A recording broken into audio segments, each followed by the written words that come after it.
Hey guys, Gaming Off the Grid here, and Super Mario Party has arrived for the Nintendo Switch. Today we brought along our frequent guest Brian, and we're going to jump headfirst into this game and let you know our first impressions of Super Mario Party. Yeah, I'm super excited to play this game. I haven't tried one since the Nintendo 64 era. Alright, it's beer time. What are we drinking today, Mr. Optimus? Oh, today we're drinking an iconic West Coast style IPA. Today we're drinking Stone IPA. Alright, if you're new to the channel, make sure you smash that subscribe button and ring that bell icon so you never miss an episode. And sit back, relax, pour yourself a beer if you care to, and welcome to this super episode of Gaming Off the Grid.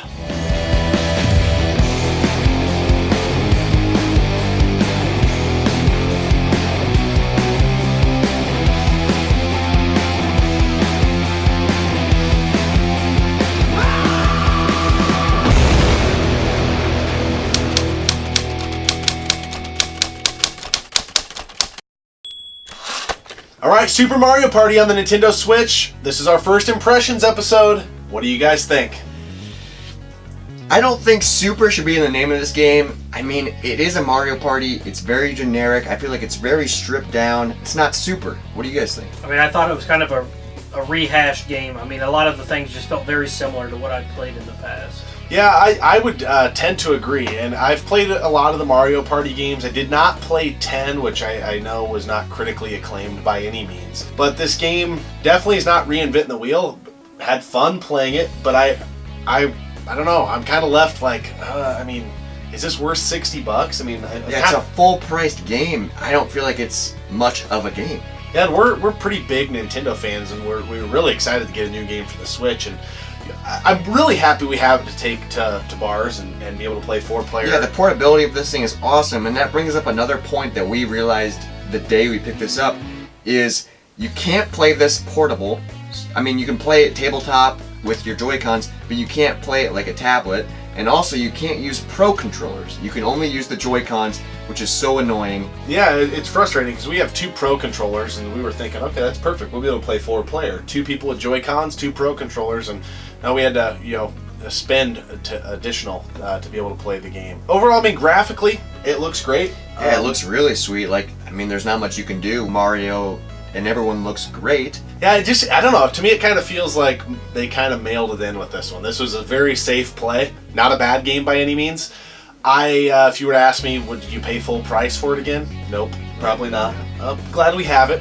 I would have bought it eventually. We played just the original Mario Party style. There's a bunch of other options. We just got in and played a couple matches just to get a first impressions of it. The other options could be better. They could have a lot more to offer. There was like a mini games one, and that I feel like is the prime of Mario Party, is the mini games. That's when I have the most fun because everyone's involved. Otherwise, it's just turn-based, and if you played any Mario Parties, you know that it's kind of slow, and it's time-consuming. It takes about an hour to play a normal game. You can have a turn where literally nothing happens. So you wait and nothing occurs. And it makes me think of like a game like Mario Kart where it's constant mayhem and chaos. Like, there should be a constant barrage of shit falling from the sky, you falling into this pit that you didn't know was there. Yeah, that would make this game so much better. It sucks you into this, and it's unfair to compare this series, I think, to Mario Kart, because that's just an all-time series.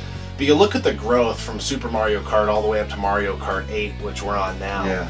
And every game, it's hard to, you can debate for days of which one you like the most and which one's better, and there's a constant evolution of the games. And this just feels very stagnant. For a series that has 11 entries, this is the 11th entry of this game. And it feels just like the other one. I know, and I'm a huge Nintendo fan, but I kind of want to ask them, guys, what are we doing here? What's the plan? But it is basically a board game, so you got to have that in mind. I don't know. Mario Party is like a weird thing with me. Yeah. What did you think of the? I don't know. I guess I didn't necessarily feel like you were always in striking distance of being able to win. Right. The distribution of stars was kind of. Oh yeah, that's true. Yeah, I mean, from what I've played from the Nintendo 64 era, at least at the end, it awarded more stars at the end than what it seemed to award in this game. So if you weren't leading with stars going into the end, it just seemed like you were going to lose no matter what. Yeah, it seemed like there was, what was it, 1 or 2 giveaways, and odds are you probably wouldn't have more than one of those categories, so you may have a slim chance of picking up an extra star at the end. But I guess I was expecting, you know, they've been kind of doing so well with some of these Mario titles, you know, and it's not even fair to compare this to like Mario Odyssey, but it just seemed like there was this breath of fresh air behind the Nintendo IPs, if you will. And it's hard for me to know if it's better than Mario Party 10 or not, because I didn't play that game. I'm guessing it is probably marginally. But for me, having Mario Parties on the 64, GameCube, and Nintendo Wii, I would have had just as much fun tonight busting out one of those old ones with you guys and having a couple drinks as we did playing this on the Nintendo Switch. So it's kind of, if you've got some Mario Party games laying around, I don't think it's worth the spend. My opinion on Mario Party is if you played one, you played all of them. They're all basically really similar. If you're into that style of games and you want to play them, that's awesome. But for me, I don't know if I like these kind of games. They're slow, and you just can't have as much fun as a group playing them, I feel like. What do you guys think of this beer? This is a good IPA, I can tell, because it's too hoppy for me. I can tell the ingredients are very good. Yeah, I'm not opposed to IPAs. I'm enjoying this, but one or two of them, and I'm good. It's not one of my favorite styles of beer, but this is a very well-made IPA and well-balanced, I would say. A little aggressive on the hop side for my taste, but I mean, it's Stone Brewery. They make a great product. I'm curious what you think, because you're not a beer drinker.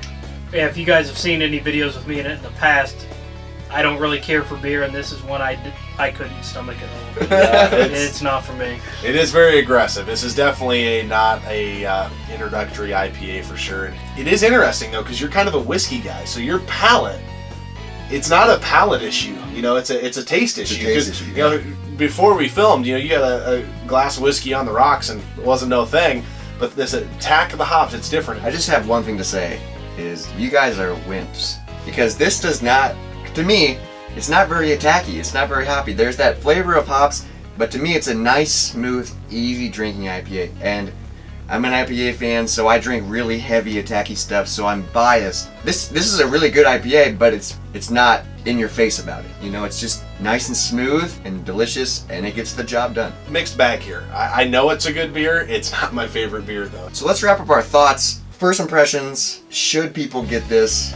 It's hard to say. I'm going to say this is a game, if you have a Switch, you're going to probably want in your library. I would wait till it hits that Nintendo Select status when you can get it somewhere 3 to 5 years down the line, probably for $19.99. I don't know what you guys think, but I don't know if I would pay $60 for this, because we just got Mega Man 11 on the PS4 for $29.99. Almost half price is half price, and that game is so much fun. So I would wait on this game. absolutely. What do you think? Yeah, I mean, kind of as we said earlier, if you've never played a Mario Party game or don't currently own one, I mean, go for it. But otherwise, yeah, wait on it. Yeah, and you know, all three of us in this, we wouldn't be doing this channel if we weren't gamers. We wanted to be wowed by this game. Yeah, I was excited for this game. Yeah.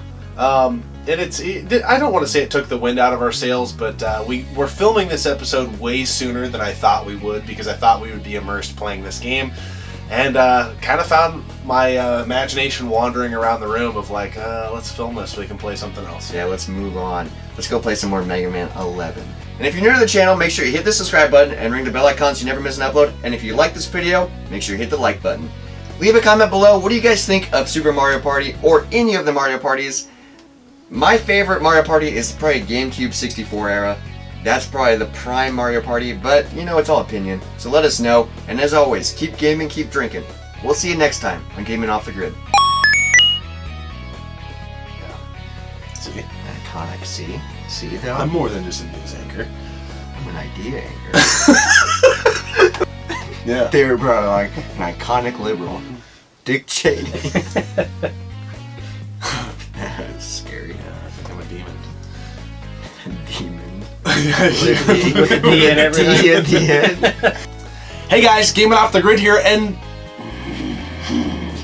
See, the Nintendo 64 era, so it's been quite some time. it's been a minute. Yeah, that's a lot of minutes. Yeah, I'm super pumped to try this game. I haven't played it since the Nintendo 64 era. I fucked that up. A Optimus on staff. I'm going to pass it over to him right now and let you know what we're going to be drinking today. That's me.